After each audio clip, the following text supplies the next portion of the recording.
सहना भवतु सहनौ भुनक्तु सह वीर्यं करवावहै तेजस्विनावधीतमस्तु मा विद्विषावहै।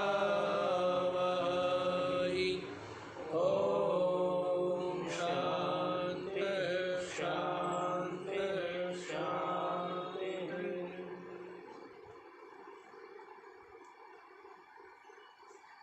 हाँ जी, तो क्या बतला रहे हैं?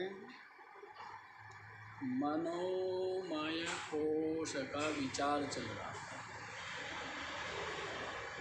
और प्रथम बतलाया था 5 कोशों से आवृत होने के कारण से अपना जो आत्मा है वो भासता नहीं है, प्रकाशित नहीं होता है।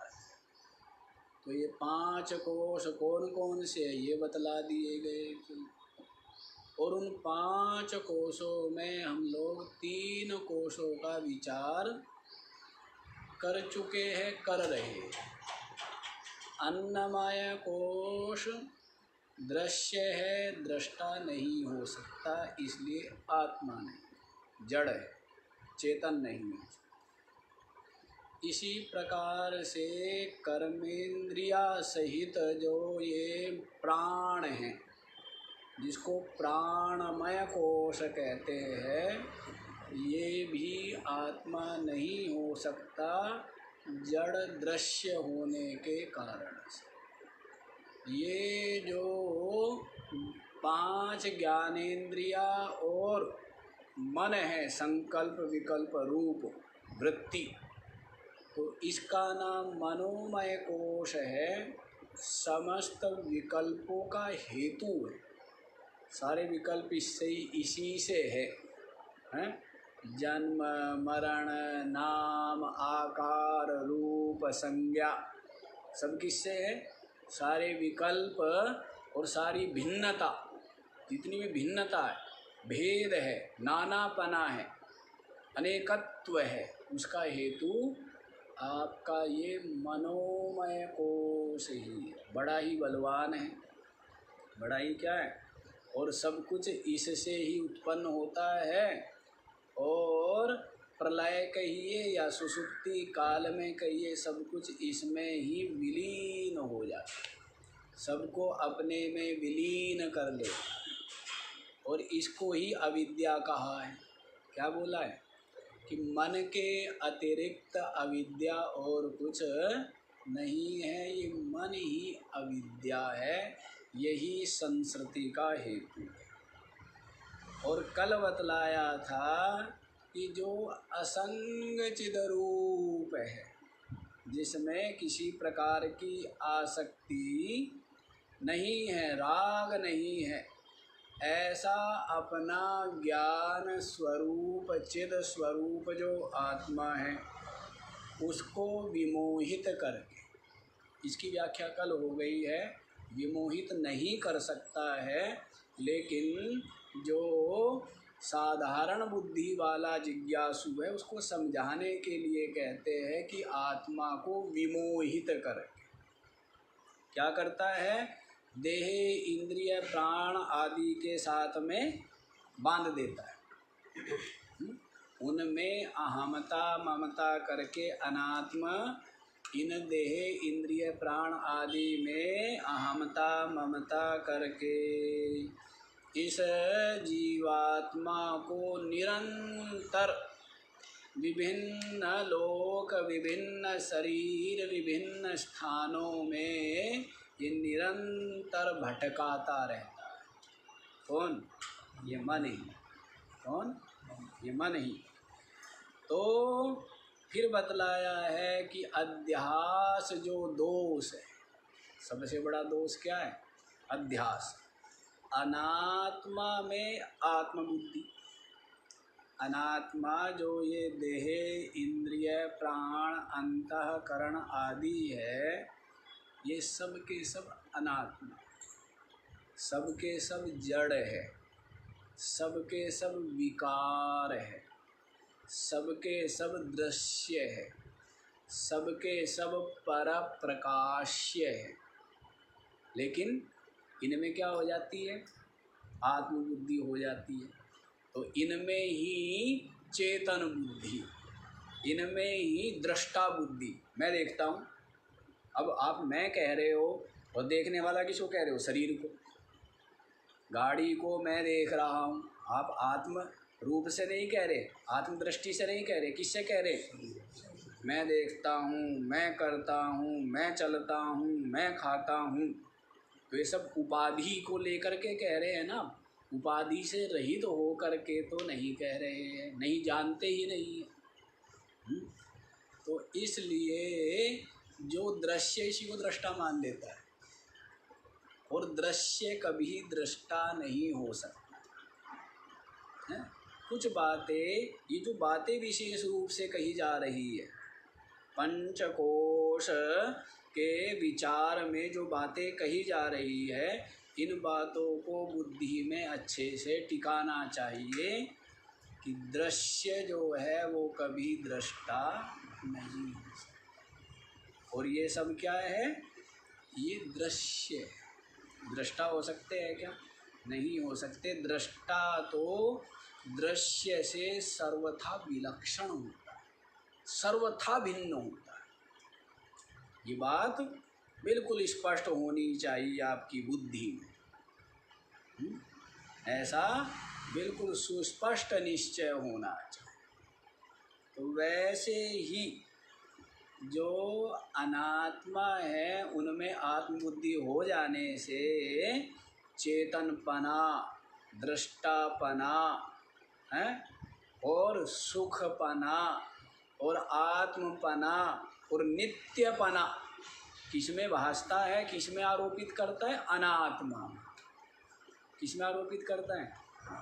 अनात्मा में आरोपित कर लेता है।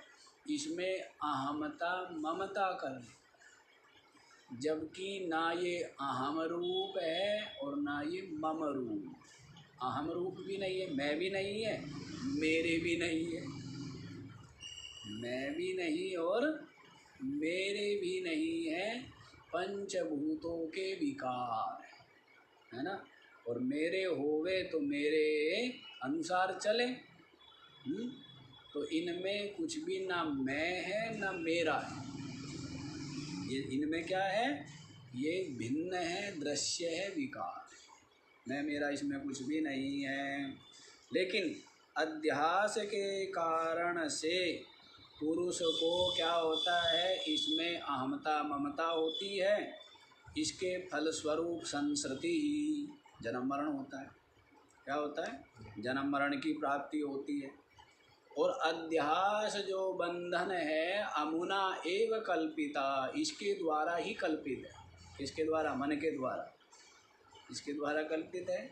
हाँ, इसीलिए सबसे इसको क्या माना है? सबसे बलिष्ठ कोष माना है इसको।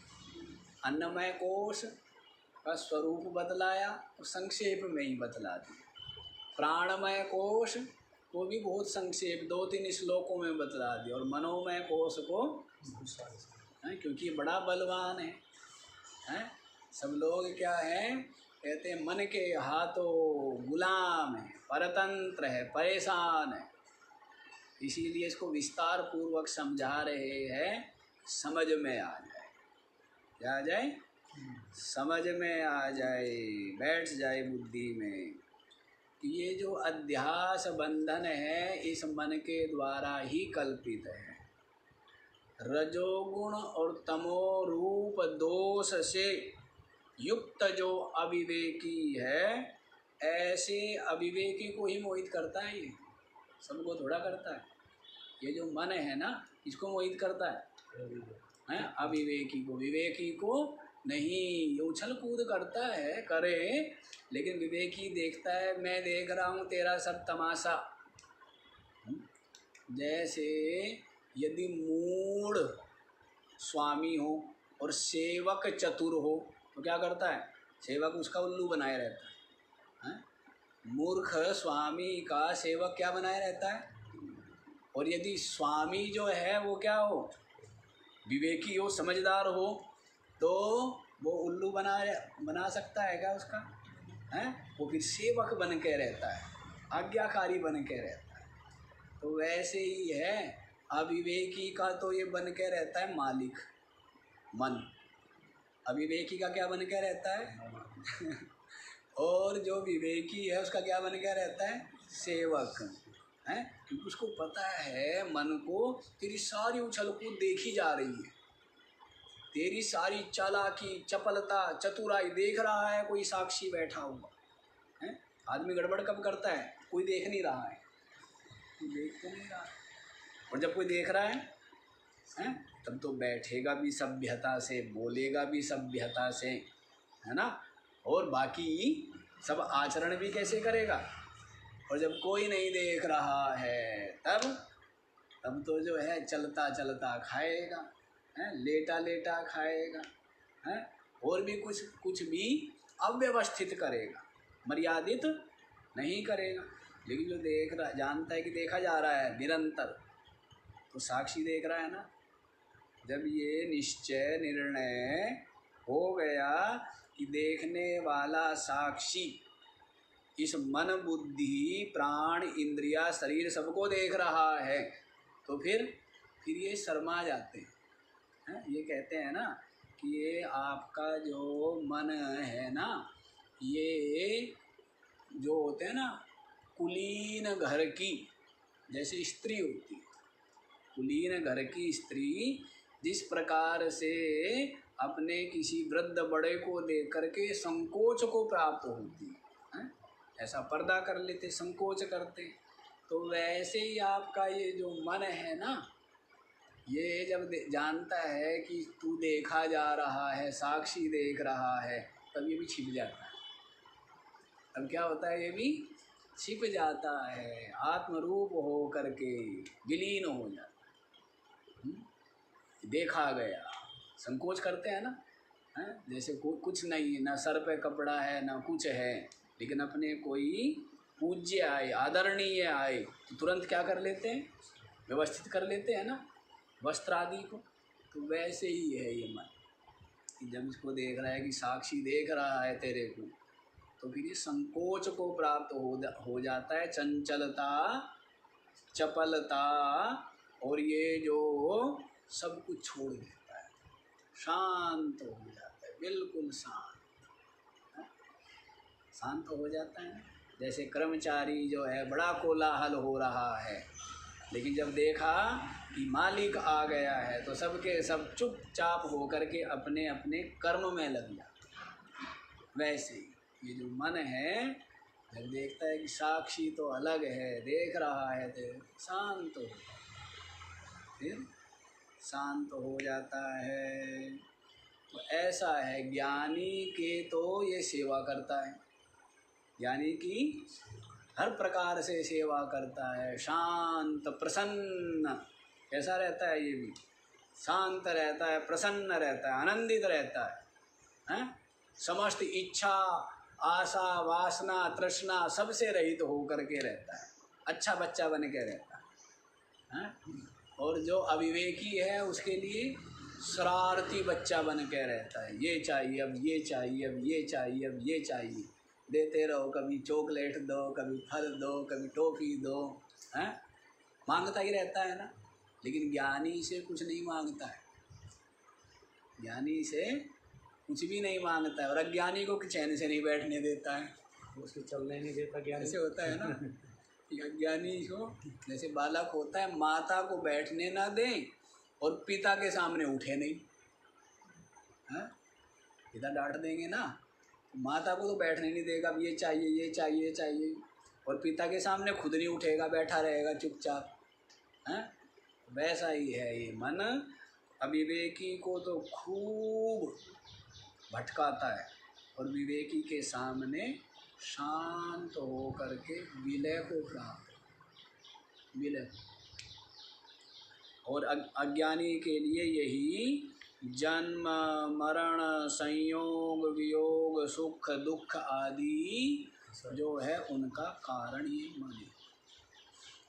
तो ये बात बतला दिया गया है।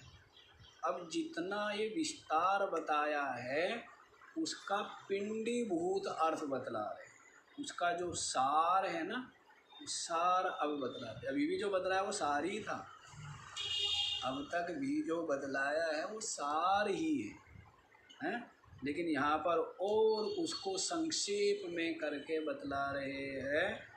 182वां श्लोक देखिए।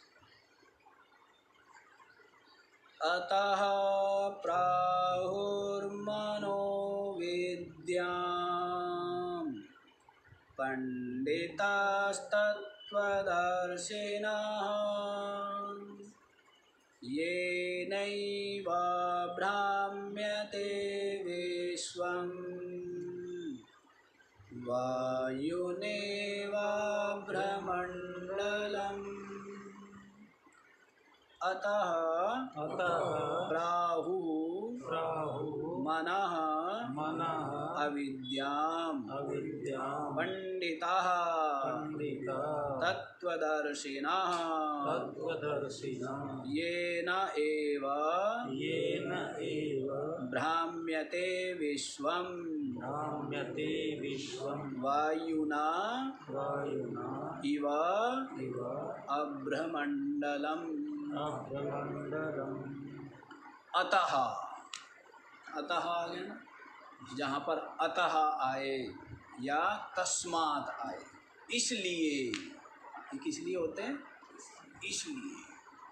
इसलिए ऐसी बात है, इसलिए मनः अविद्यां प्राहु, मन को ही अविद्या कहा जाता है। मन को ही क्या कहते हैं? अविद्या। कौन? अब कोई भी कहे तो माना नहीं जाता है, लेकिन कोई यदि प्रामाणिक व्यक्ति कहे तो उसकी बात स्वीकार की जाती है। ऐसे भी कोई भी कहने लग जाए तो वो बात स्वीकार्य नहीं होती है। जैसे द्रोणाचार्य जी महाराज कहने लगे, यदि युधिष्ठिर कहेंगे तो हम क्या करेंगे? हैं? अब श्री कृष्ण बड़े जोर से चिल्ला रहे हैं, अश्वत्थामा हतः, कहते नहीं मानूंगा, तू प्रामाणिक नहीं है। क्या कहते हैं द्रोणाचार्य? तेरा तो काम है झूठ बोलना। जानते हैं कि श्री कृष्ण तो बहुत बुद्धिमान है, श्री कृष्ण दुराग्रही नहीं है, युधिष्ठिर दुराग्रही है। अलग अलग दुराग्रह होता है, किसी का असत्य भाषण का दुराग्रह होता है, किसी का सत्य भाषण का दुराग्रह होता है, और श्री कृष्ण सत्य असत्य दोनों से परे, आग्रह से परे हो गए। जैसा हो वैसा वर्त ले, जैसी परिस्थिति हो। कौन समझदार है? श्री कृष्ण समझदार है ना। तो कहने लगे ठीक है, होशियार है, बुद्धिमान है, ज्ञानी है, पंडित है, सारी बात है, पर तेरी नहीं मानूंगा। है? किसकी मानूंगा? युधिष्ठिर की मानूंगा। क्यों? युधिष्ठिर का क्या है? सत्य में आग्रह है ना। जैसे संसारी का और मूढ़ पुरुष का असत्य में आग्रह होता है। किस में आग्रह होता है? असत्य में आग्रह। वैसे ही साधक का किस में आग्रह होता है? सत्य में।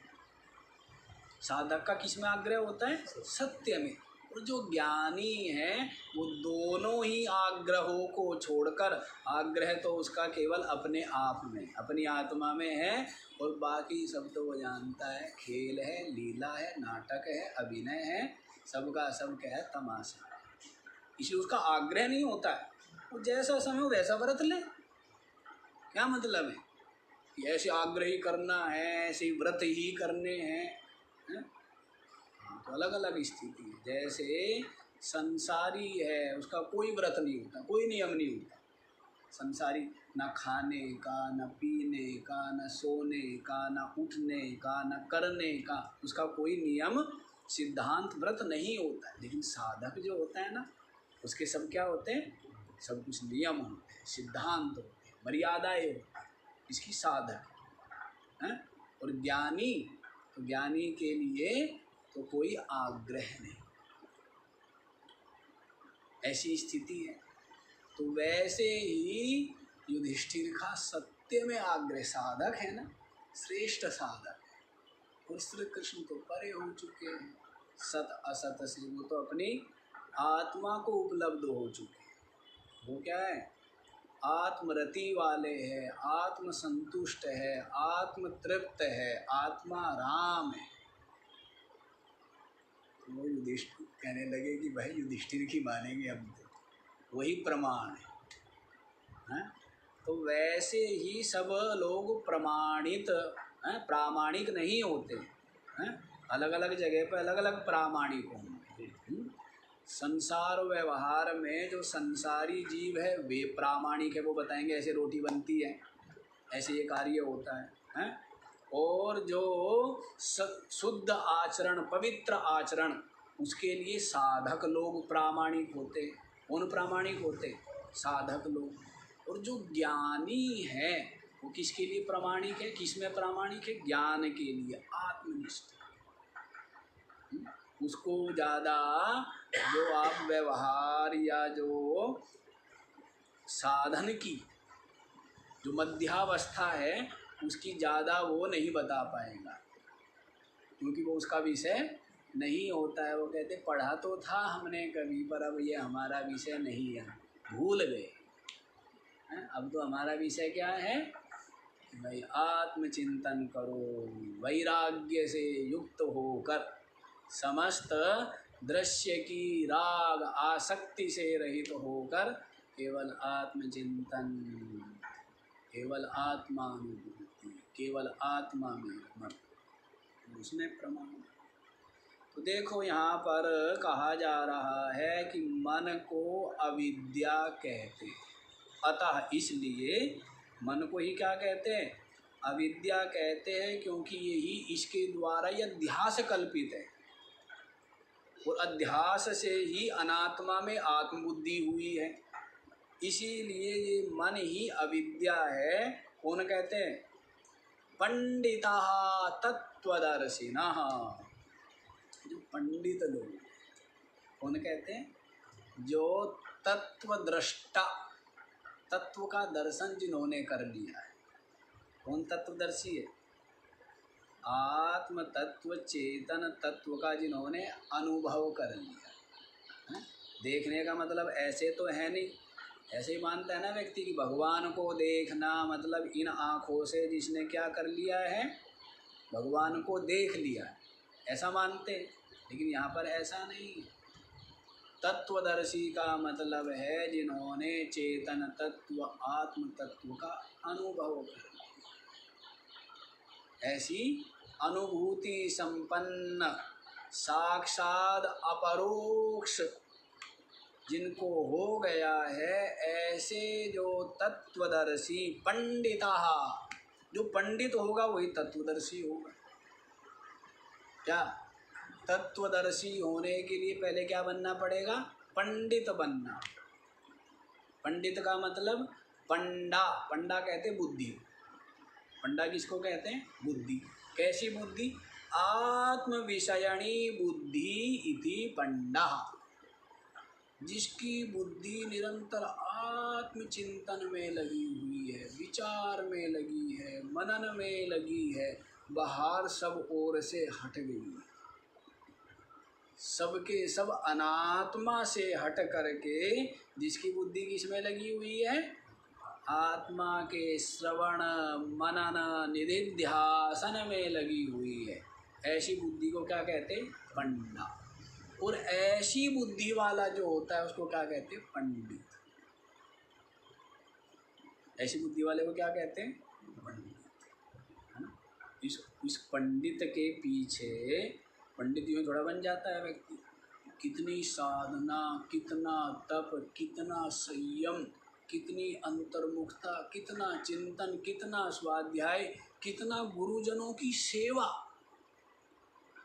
तब जा कर के ऐसी बुद्धि प्राप्त होती है जो सारे अनात्म दृश्य प्रपंच को असार और मिथ्या अनुभव करके निरंतर आत्मचिंतन में लगी हुई है। ऐसी बुद्धि तब प्राप्त। और ऐसी बुद्धि से जो संपन्न है वो क्या है? पंडित है। वो क्या है? और जो पंडित है वही क्या होगा? तत्वदर्शी। उसको ही तत्व का दर्शन अर्थात अनुभूति प्राप्त, आत्म तत्व की, जिसको भगवान श्री कृष्ण कहते हैं लोग मेरे को जानते हैं लेकिन कश्चिन माम वेत्ति तत्वता। तत्व से जानने वाले तो कश्चित कोई कोई हो जो मुझे तत्व से जाने, है ना। बाकी शरीर से, इंद्रियों से, या मेरी जो अंतःकरण मन की जो शक्तियाँ हैं, चमत्कार है, इनसे जानने वाले तो बहुत लोग हैं। या चमत्कार वमत्कार जो है ना, ये सब किनके? इंद्रियों के और चित्त के स्तर के है, आत्मा के स्तर पर कुछ नहीं है, कोई विशेषता नहीं है। जो राम की आत्मा वही भरत की आत्मा, वही सबकी आत्मा, ठीक है ना। वो जो चमत्कार है, वो जो सिद्धि है, वो जो विशेषता है, वो उपाधि में है, हैं? किसी का रंग गोरा है, किसी का काला है, तो आत्मा गोरी काली हो गई क्या? हैं? किसी को ज़्यादा दिखता है, किसी को कम दिखता है, तो आत्मा को कम ज़्यादा दिखने लग गया क्या? हैं? तो किसी का जो है श्वास प्रश्वास की गति बड़ी सम और शांत है, तो आत्मा का क्या मतलब है? किसी का मन जो है बड़ा ही सात्विक है और बड़ा ही संकल्प शक्ति जिसकी क्या है?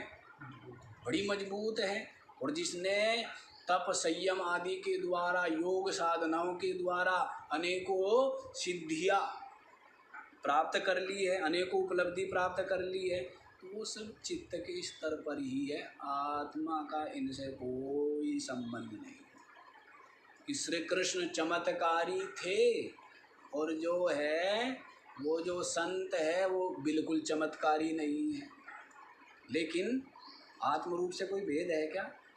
है? वो भी ब्रह्म रूप है, ये भी ब्रह्म रूप है, आत्म रूप ब्रह्म रूप। तो ये जितनी विशेषताएं हैं उपाधि में हैं, सीधी सी बात बैठा दो, जितनी भी विशेषता है या मलिनता है किसमें है? शुद्धता मलिनता किसमें है? उपाधि में है। आत्मा में ना शुद्धता है ना मलिनता है, क्योंकि वो परम विशुद्ध है। वो क्या है? वो सभी का है, सभी का आत्मा क्या है? परम विशुद्ध, क्योंकि वो साक्षी है, क्योंकि वो उपाधि से मिलता ही नहीं है। उपाधि से सर्वथा अलग ही रहता है, उपाधि का अधिष्ठान मात्र है। उपाधि को क्या दिया हुआ है? केवल आश्रय दिया हुआ है। उस ब्रह्म का नाम हमने साक्षी रख दिया। जिस ब्रह्म तो व्यापक है, जो ब्रह्म आपकी अंतःकरण या अविद्या रूप उपाधि का आश्रय बन गया, अधिष्ठान बन गया, उसका नाम साक्षी रख दिया गया। साक्षी कुछ नहीं है, साक्षी ब्रह्म ही है। साक्षी निरंतर ब्रह्म ही है, ठीक है। तो वैसे ही आप ये भेद मत समझ लेना, ये सारे भेद उपाधियों में, मोटा पतला, चमत्कारी बिना चमत्कारी, ये सब किसमें है? उपाधि में, ठीक है ना। ये सारी रिद्धियाँ सिद्धियाँ चमत्कार, लोग बड़े प्रभावित होते हैं इन सब चीज़ों से, लेकिन ये सब उपाधि में, आत्मा में। तो समझ आया? जो पंडित है, पंडित भी क्या है? बुद्धि है, हैं? और तत्व का साक्षात्कार या दर्शन भी किसको होगा? इसी को होगा। अब आत्मा तो आत्मरूप है ही, है? वो तो सदा ही अनुभूति स्वरूप है, ज्ञान स्वरूप कह दिया ना, सद चिद आनंद। अब आपको सच्चिदानंद का अनुभव नहीं हो रहा है। क्यों नहीं हो रहा है? क्योंकि आपने अनात्मा में आत्मबुद्धि कर ली है। ये आत्मबुद्धि हटी, तब फिर आप जानते हो कि मैं तो वास्तव में सदघन चिदघन और आनंद घन मुक्ति, अविवेक भ्रम भ्रांति अध्यास जो अज्ञान से है, वो दूर हो जाता है, ये मुक्ति। लेकिन इसके पहले की जो साधनाएं हैं उनको हम कम नहीं कह रहे, वो परम आवश्यक है। तभी तो ऐसी बुद्धि प्राप्त होती है। उससे पूर्व जैसे हमने पंडित कहा है कि जिसकी बुद्धि निरंतर आत्मचिंतन में लगी हुई है, लेकिन उसके पीछे कितना जप, कितना तप, कितनी सेवा, कितना व्रत, कितने यज्ञ, कितने ध्यान उसके पीछे है, तो आप उनको निष्फल निरर्थक मत मानना। जो आपने किया है श्रद्धा भक्ति निस्वार्थ होकर के, उसके ही फल स्वरूप आपकी बुद्धि ये समझ पाने में समर्थ हो गई।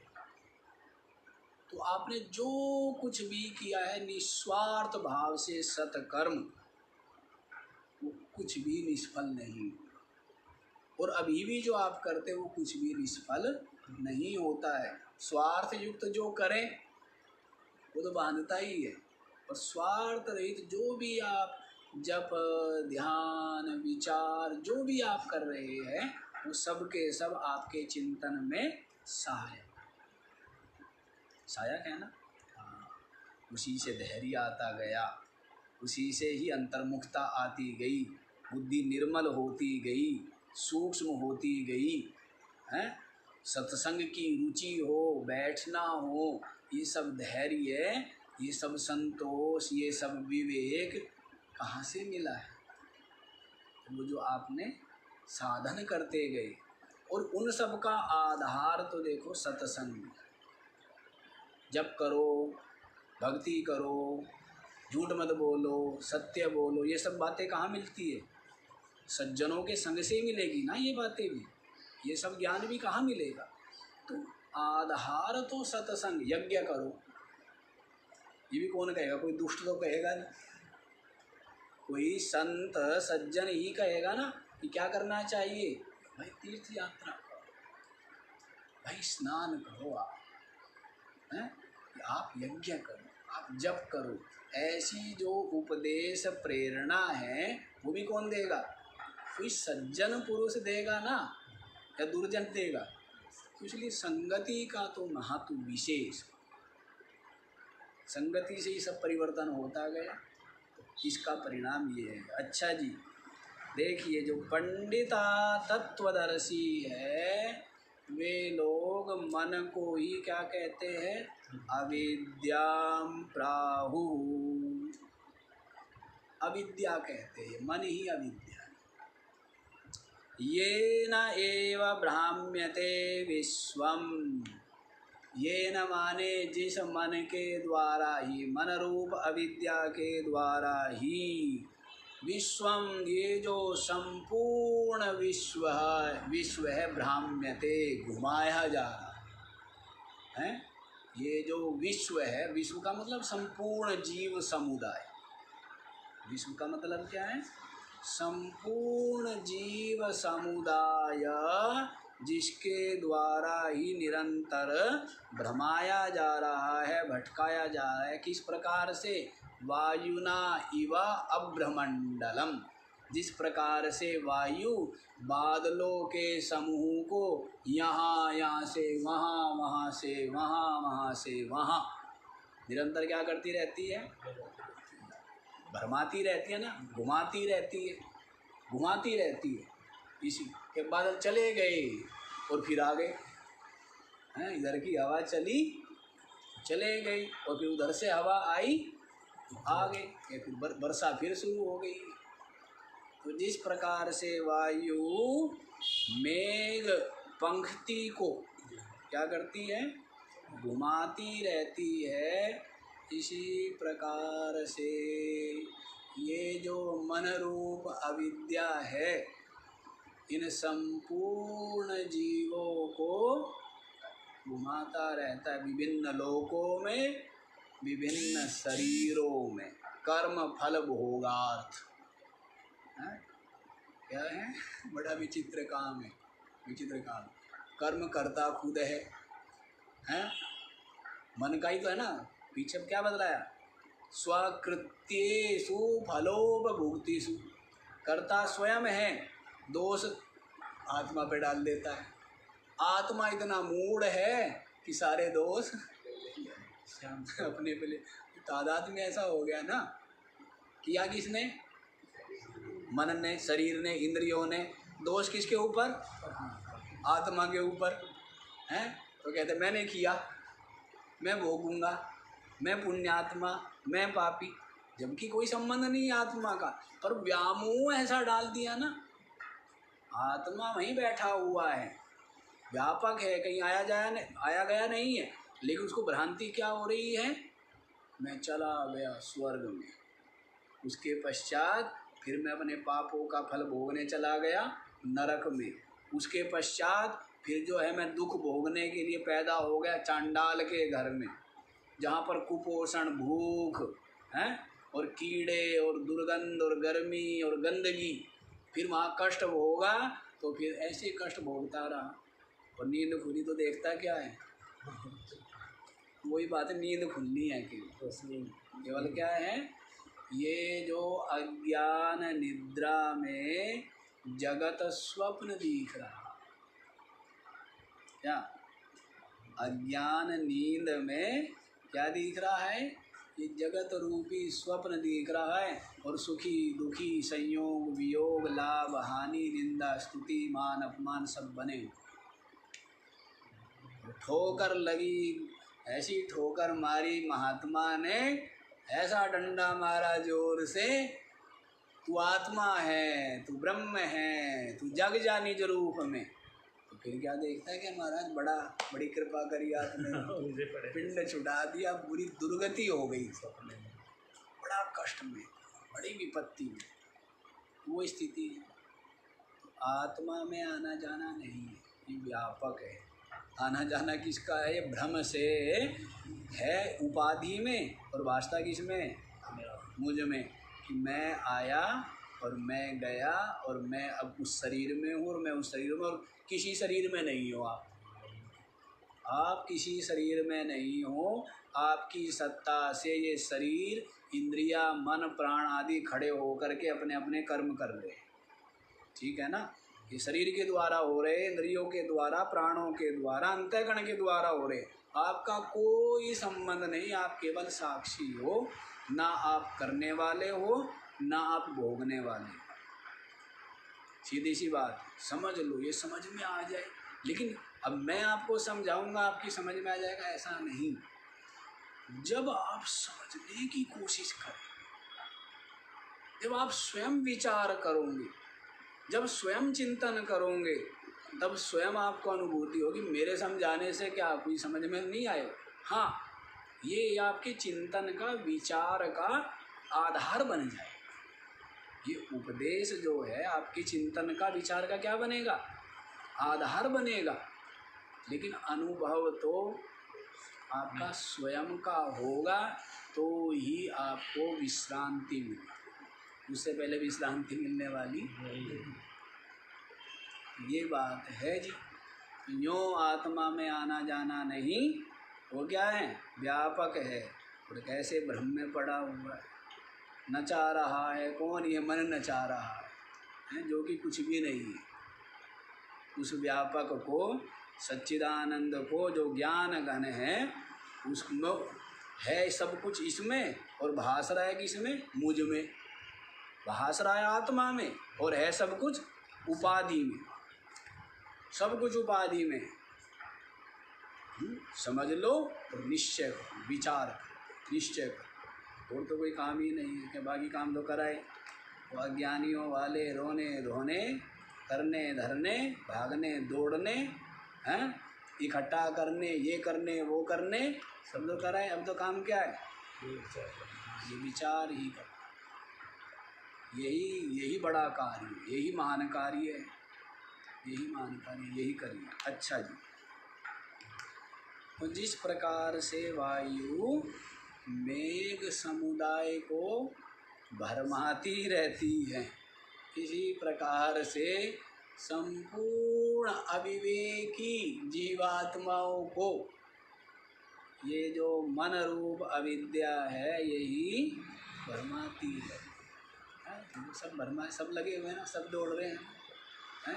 और विविध कर्म करते हैं, कर्तृत्व भोक्तृत्व हैं, सुखी दुखी, और यही वासना चित्त में क्या होते हैं, संग्रह हो जाते हैं, और इन्हीं वासनाओं के अनुसार फिर शरीर का प्रारब्ध पूर्ण हो जाता है, तो फिर इसकी लोकांतरों में विभिन्न शरीरों में इसकी गति होती रहती है, आना जाना होता है। तो सब का सब जो है ये मन भरमाता है। आगे देखो जी, आगे क्या कहते हैं। अब जो है मुख्य बात बतलाते जा रहे हैं, समझ आ गया सारा कि मन ही है। पंडित लोग इसको ही अविद्या कहते हैं, और यही संपूर्ण विश्व जीव समुदाय को भटकाता है। आगे देखो कितनी सुंदर बात है, कैसी कैसी ज्ञान है। अब चित्त मेरा यात्रा महापूरी हुई, अब चित्त मेरा। भोला बाबा की छंदावली थोड़ा जरूर देख लिया था, है ना। भोला बाबा की छंदावली, वैसे तो सारी ग्रंथ विवेक चूड़ामणि है, तो इसी में भी कि कोई न्यूनता तो नहीं है विचार की, है ना। तो अब देखो जी क्या कह रहे हैं, सीधा सीधा उपाय बता रहे हैं। आप घबराने की जरूरत नहीं है, घबराओ मत, उपाय बता। तन्मनः शोधनं कार्यं प्रयत्नेन मुमुक्षुणा विशुद्धे सति चैतस्मिन् मुक्तिः करफलायते। तन्मनः शोधनं कार्यं प्रयत्नेन मुमुक्षुणा विशुद्धे सति च एतस्मिन् मुक्तिः करफलायते। तन्मनः शोधनं कार्यं प्रयत्नेन मुमुक्षुणा, मुमुक्षुणा मुमुक्षु के द्वारा, इसके द्वारा, मुमुक्षु माने जो मोक्ष का इच्छुक है। इसका इच्छुक है, बंधन का इच्छुक नहीं। जो बंधन का इच्छुक है वो अनात्मा को पकड़ता है। इसको पकड़ता है अनात्मा। अनात्मा जो परिवार है, अनात्म जो धन है, अनात्म जो पद है, अनात्म जो प्रशंसा है, प्रशंसा प्रसिद्धि प्रतिष्ठा, ये सब की सब क्या है, आत्मा है अनात्मा है, अनात्मा है। तो कौन पकड़ेगा, जो बंधन चाहता है वो किसको पकड़ता है, अनात्मा। कुटी पकड़ लेगा, मठ पकड़ लेगा, हैं, किसी सेवक को पकड़ लेगा, ये तो बड़ा भक्त है, इसको पकड़ लेगा, हैं, ये तो बड़ा ही सात्विक, किसी न किसी को पकड़े, स्वभाव है ना पकड़ना। आदत कहाँ छूटती है। अब जिसने जीवन भर मांगा हो, पकड़ा पकड़ी की हो, तो उसकी आदत क्या बनी रहती है, पकड़ने की आदत होती है। पहले माँ बाप को पकड़ लिया, फिर भाई बंधुओं को पकड़ लिया, फिर स्त्री पुत्र आदि को पकड़ लिया, फिर जो है यार दोस्तों को पकड़ लिया। हर समय क्या काम है, पकड़ना काम है। जहाँ भी जाएगा वहीं हैं, दो चार और से हैं। बड़े विचित्र एक महात्मा थे हमारे साथी, उनका बड़ा विचित्र स्वभाव था। यहाँ से गंगा जी तक जाते, और जाते जाते कई लोगों से संबंध बना लेते, हमारे पास ही रहते थे कुछ समय, और फिर कहते वो भी मेरा शिष्य बन गया, वो भी मेरा शिष्य बन गया, वो भी मेरे को मानता है। अब जैसे कई बहुत लोग हैं, हम लोग किसी से बात भी नहीं करते, उनका सब बड़े मिलनसार, व्यवहारिक है, ऐसी बात नहीं, अच्छे गुण हैं उनके अंदर, व्यवहारिक है। तो जैसे पीछे वाले हो, इधर अड़ोस पड़ोस सबसे बात कर लेते, सबसे व्यवहार हैं, तो सबसे बड़ी वो रखते थे। फिर हमें बताते, हम लोग उनकी बड़ी मजाक उड़ाया करते थे। और साथी महात्मा लोग वो मेरे को मानता है ना, वो कुछ कुछ श्रद्धा रखता है ना मेरे में, वो मेरा भक्त है ना, ऐसा उनका व्यवहार था। सीधे थे विचार। हम लोग जो विनोद कर लिया करते थे, महात्मा लोग, संसारी लोग तो गाली देकर झूठ कपट करके विनोद करते, हम लोग ऐसे ही विनोद कर लेते थे। अच्छा जी, तो क्या कह रहे हैं हम तो बंधन स्वभाव क्या है? पकड़ने का स्वभाव। लेकिन यहाँ पर क्या कह रहे? मुमुक्षु, जो छूटना चाहता है, जो क्या है? मोक्ष की ही इच्छा जिसके चित्त में बलवती है। क्या चाहता है? जो चाहता बस मोक्ष, उसका ज्ञान में अधिकार। भोला बाबा की छंदा। ये कैसे कैसे सटीक वाक्य है ना। जो चाहता बस मोक्ष, उसका ज्ञान में अधिकार। कहते इस ज्ञान में अधिकार किसका है? तो केवल मोक्ष चाहता है, और कुछ ना धन चाहिए, ना पद चाहिए, ना प्रतिष्ठा, ना प्रसिद्धि, ना और किसी प्रकार की अनुकूलता, ना किसी प्रकार का संग्रह परिग्रह, कुछ नहीं चाहिए। जो चाहता बस उसका ज्ञान में अधिकार। उसी बात को यहाँ पर कह रहे मुमुक्षुना। मुमुक्षु के लिए तन्मनः शोधनम प्रयत्नेन कार्यम, प्रयत्न पूर्वक। यहाँ पर कृपा लगा देते हैं, महाराज ईश्वर की कृपा होगी, आपकी कृपा होगी, मन शुद्ध हो जाएगा। क्या हो जाएगा? करना ना पड़े। बाकी रोटी, वो तो मैं, रोटी की चिंता आप न करो, मैं अपने आप खा लूँगा। कपड़े की चिंता आप मत करो, मकान की चिंता आप मत करो, दुकान की चिंता आप मत करो, हैं, काम धंधे और उसकी चिंता मत करो। वैसे बहुत से लोग हैं वो भी महात्माओं के ऊपर ही डाल देते हैं कि महाराज हमारी दुकान भी आप ही चला देना, ठीक है ना, हमारा व्यापार भी आपकी कृपा से आप ही चला देना। ये चंद्रकांत भी ऐसे ही है, हैं, हमारा तो चल ही रहा है ना। जो कहना सब कुछ क्या है कि सब कुछ गुरु जी के ऊपर डाल देते हैं कि महाराज आप ही चला देना हमारा। अच्छी बात, वो भक्ति है, ठीक है ना। लेकिन यहाँ पर देखो, यहाँ क्या कह रहे हैं जी, समझो क्या कह रहे हैं। प्रयत्नेना, प्रयत्न पूर्वक, क्या प्रयत्न करना है, पुरुषार्थ करना है। तन मनः शोधनम कार्यम, इस जो मन है इसको शुद्ध करना चाहिए।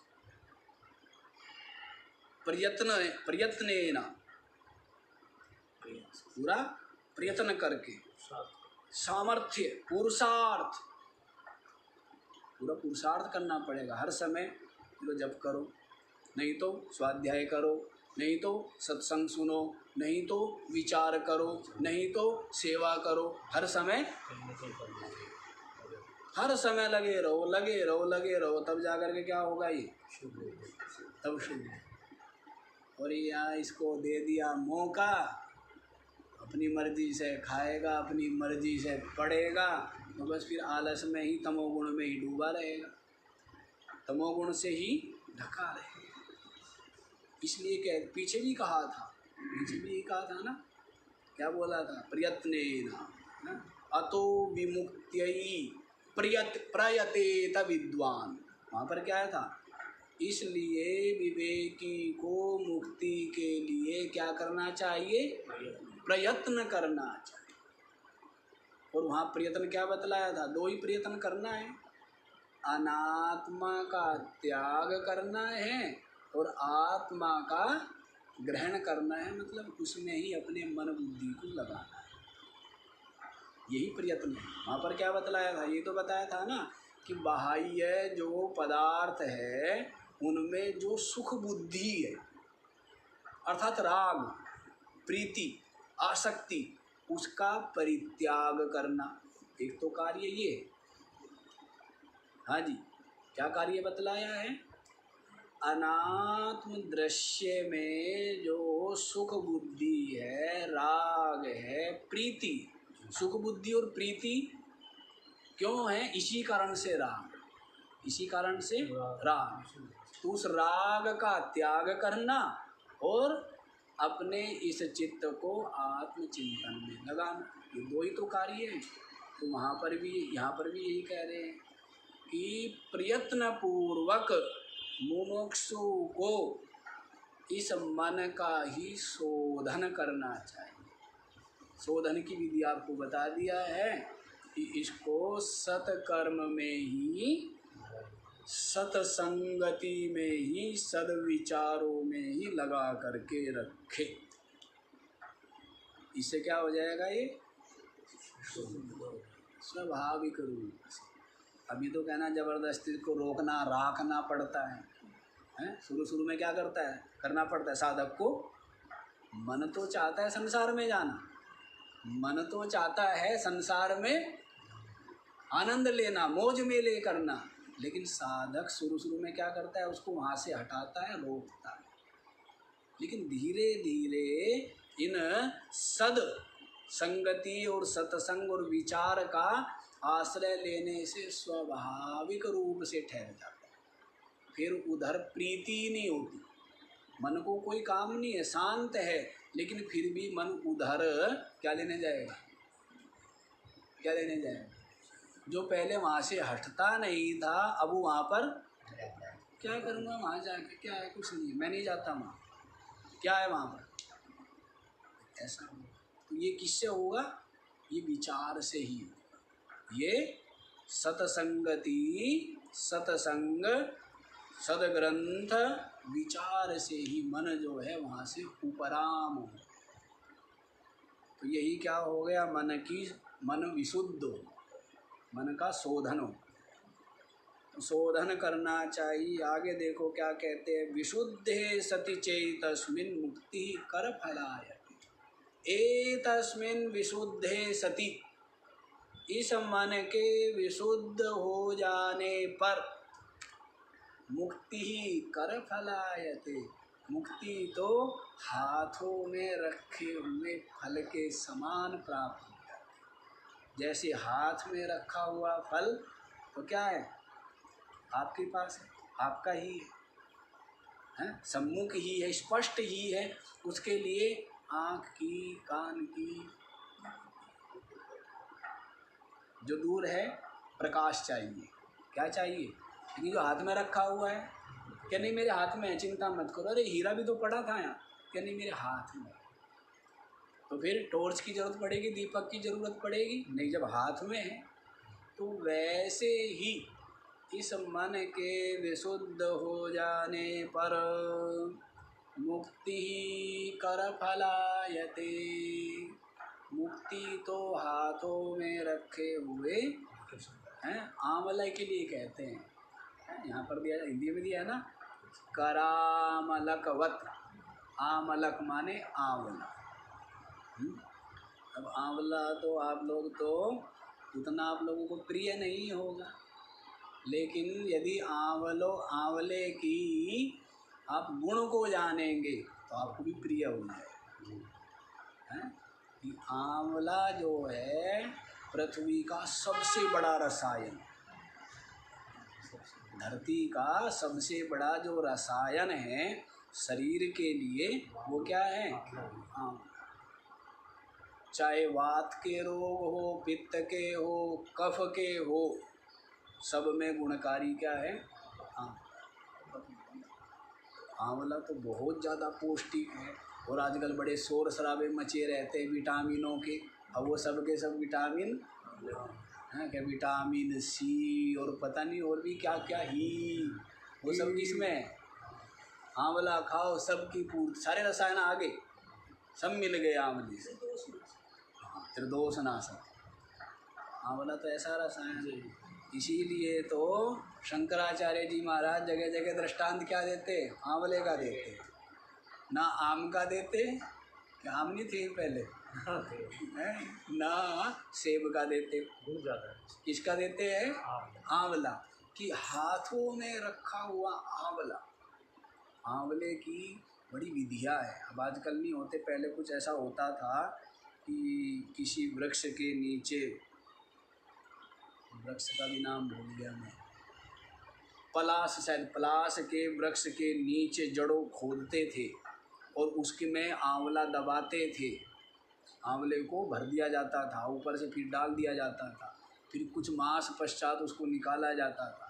तो ये माना जाता है कि आंवला जो है कायाकल्प कर देता है, मतलब सारा शरीर को बिल्कुल नया कर देता है, सारा शरीर, एक एक सेल, एक एक रोम, पूरे शरीर को बिल्कुल नया कर देता है, इतना गुणकारी माना जाता है। हाँ, सुनते थे महात्माओं से, तो कहते सब कुछ, नाखून भी दूसरे आएंगे, ये नाखून गिर जाएंगे, दूसरे निकल करके आएंगे साथ साथ।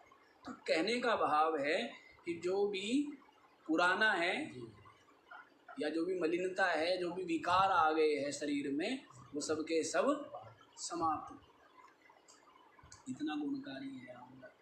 तो इसीलिए कहते हैं कि मुक्ति तो आपके हाथ में रखे हुए आंवले के फल के समान हो जाती है। कब? जब आपका चित्त विशुद्ध हो जाए। कब होती है? जब आपका चित्त विशुद्ध। इसीलिए कह दिया है तन माना मुमुक्षुणा, मुमुक्षु को, जो मोक्ष चाहता है, जो क्या चाहता है? मोक्ष चाहता है वास्तव। बारंबार कहता हूँ, साधक को नहीं देखना चाहिए किसी को, साधक केवल देखे तो साधक को देखे। संसारी क्या करते हैं, क्यों करते हैं, कैसे करते हैं, कैसे रहते, उससे क्या मतलब? मतलब है क्या? मतलब है तो फिर वहीं जाओ। किसने बुलाया हुआ है तेरे को? निमंत्रण दिया है, निमंत्रण दिया, कोई जबरदस्ती है? यदि संसारी और संसारियों का ही चिंतन करना है, उनको ही देखना है, तो फिर वहीं उनके बीच में जा, वहीं देखना बढ़िया से, ठीक है ना? तो साधक को मतलब नहीं है, संसारियों को नहीं देखना। और जो ज्ञानी पुरुष है, उनके भी जो उपदेश है और उनके भी जो शिक्षा है, उनको ही लेवे। बाकी जो उनकी एक निश्चिंतता है, एक बेप्रवाही, वो तो पहुंच गए इसलिए निश्चिंत है। आप अभी रास्ते में खड़े हुए हो, आप निश्चिंत हो जाओगे तो हो गया बंटाधार, क्या होगा? अब अगला पहुंच गया है, हैं?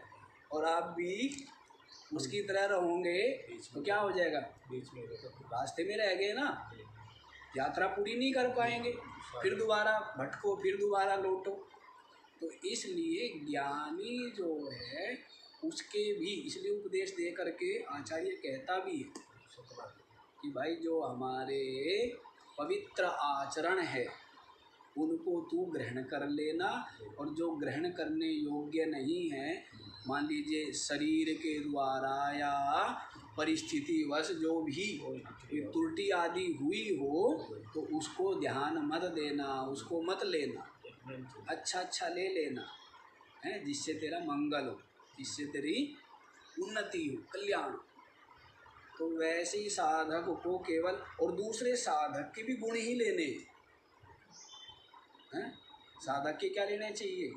गुणग्राही होना चाहिए ना साधक को, केवल गुण देखे। साधु ऐसा चाहिए जैसा सूप शोभाए, सार सार को गही रहे धोता नहीं। अब गुण ना देखो उसमें क्या है, इसके अंदर छोड़ दो, सार ले, साधु वही है साधक, और जो असार है छोड़ दो, ये साधक को करना चाहिए, है ना? तो साधक का जो मुमुक्षु है, साधक माने जो केवल मोक्ष चाहता है, बाकी चीज़ों से जिसका संबंध नहीं है, उसको संपूर्ण प्रयत्न करके अपने मन को विशुद्ध सात्विक करना चाहिए, रजोगुण तमोगुण को निकाल करके फेंक देना चाहिए। वो कैसे संभव होगा, वो बारंबार हम बतलाते ही है। संगति से, सदग्रंथों से, सदविचारों से, सत्कर्मों से क्या होगा? उससे ही आपके चित्त में सात्विकता आएगी, और जो रजोगुण तमोगुण है वो दूर भागेंगे। वो क्या हो जाएंगे, नष्ट। मन का शोधन करना चाहिए मुमुक्षु को। और कितनी बड़ी बात कह रहे हैं, क्या मुक्ति चाह रहे हैं ना, मोक्ष चाह रहे हैं ना। विशुद्धे सति चेतस्मिन, एतस्मिन विशुद्धे सति, इसके विशुद्ध हो जाने पर कितनी बड़ी गारंटी दे रहे। गारंटी, गारंटी होती है ना, क्या दे रहे हैं, गारंटी है कि यदि आपका चित्त विशुद्ध हो गया, अर्थात रजोगुण राजस तामस जो गुण है उसका परित्याग हो गया, मुक्ति कर फलायते, मुक्ति तो आपके हाथ में रखे हो फल की तरह। तो आपका मन जब विशुद्ध हो जाएगा, विशुद्ध का मतलब क्या है, वैराग्य, विवेक वैराग्य संपन्न। मलिन है तो इसीलिए मलिन की ओर आकर्षित होता है, मलिन है ना, तो इसीलिए क्या होता है, जो चाहे परिवार है, चाहे धन है, चाहे विषय है, पदार्थ है, उनकी आसक्ति कब तक है, जब तक अंदर मलिनता है। कब तक है, और जब मलिनता नहीं होगी तो उनकी आसक्ति नहीं हुई, अर्थात तो वैराग्य हो गया। और वैराग्य हो गया तो फिर क्या होगा, ब्रह्म चिंतन ही होगा ना, सत्संग ही होगा, विचार ही होगा। और होगा क्या, क्या होगा, इसीलिए वैराग्य को प्रमुखता दी गई। आपका चित्त निर्मल हो गया। कई लोग पूछते हैं हमारे से, जी कैसे पता लगे, जब आपका मोह गलित हो गया, स्वार्थ गलित हो गया, लोभ गलित हो गया, आसक्ति छूट गई हो, जीव मात्र के प्रति करुणा का भाव हो, आप समझ लीजिए आपका चित्त निर्मल हो गया। और जब तक ये 5-6 लोग हैं उनमें ही मैं मेरापन है, आपका चित्त निर्मल नहीं। वो जो 5-6 है ना, जो प्रेम आपके चित्त में उनके प्रति है, वही प्रेम आपका जीव मात्र के प्रति, सबके सब सुखी, स्वस्थ, प्रसन्न, और सबके सब कुमार्ग छोड़े सन्मार्ग पर। दुष्ट से दुष्ट के प्रति भी आपके चित्त में क्या होनी चाहिए, करुणा होनी चाहिए। क्या होनी चाहिए, सद्बुद्धि है, विचार। इसका भी बताओ, सद्बुद्धि आएगी ना। सबसे बड़ा भला क्या है, भला वो नहीं है कि आपने किसी को आम दे दिया या किसी को आपने उसकी मनचाही वस्तु दे दी, वो थोड़ा भला है, वो कितनी देर भला करेगी। भला तो यही है कि पाप आचरण छोड़ के और व्यक्ति है ना सद्बुद्धि आए, सन्मार्ग पे लगे, इससे बड़ा भला कुछ नहीं है। ये सबसे बड़ी भला है। तो ये समझ लेना एक तरह से। और वैराग्य का हो जाना, और उसमें भी पर वैराग्य हो जाना, तो ये तो चित्त की अत्यंत विशुद्ध है, अत्यंत पर वैराग्य। पर वैराग्य मतलब कोई आसक्ति नहीं रह गई है, और संसार सारे दृश्य प्रपंच के प्रति मिथ्यात्व अनुभव जिसका हो गया है, ये क्या है, पर वैराग्य। और ये पर वैराग्य ही ज्ञान समझिए, यही मुक्ति समझिए। तो ये जो पर वैराग्य है, यही चित्त की विशुद्धि है, यही इसके द्वारा ही ज्ञान निष्ठा होती है, और फिर आत्मनिष्ठा हो करके यही मुक्ति है। यही क्या है, यही मोक्ष है। तो मुक्ति कर फला है। जो मुक्ति बहुत दूर लगती थी, मरेंगे कभी तब जा कर के तो मुक्ति मिलेगी ना, भगवान के पास जाएंगे मुक्ति मिल जाएगी। हाँ, बड़ी मुश्किल है, बड़ी कठिन है ऐसे लगते, लेकिन वही मुक्ति जैसे जैसे आपका मन और इंद्रिया संसार से हटेगी, जैसे जैसे इनके मिथ्यात्व को अनुभव करेगी, जैसे जैसे सद्ग्रंथों में थोड़ा सा डुबकी लगाना पड़ेगा, सत्संग में और सद्ग्रंथों में क्या लगानी पड़ेगी, डूबेगी, है ना। तो वैसे ही क्या पाएगी, तत्काल ही मुक्ति का अनुभव करेगी कि मैं तो। बाकी का विचार हम लोग कल करेंगे, व्याख्या थोड़ी लंबी हो जाती है, ये रह ही जाता है। ओम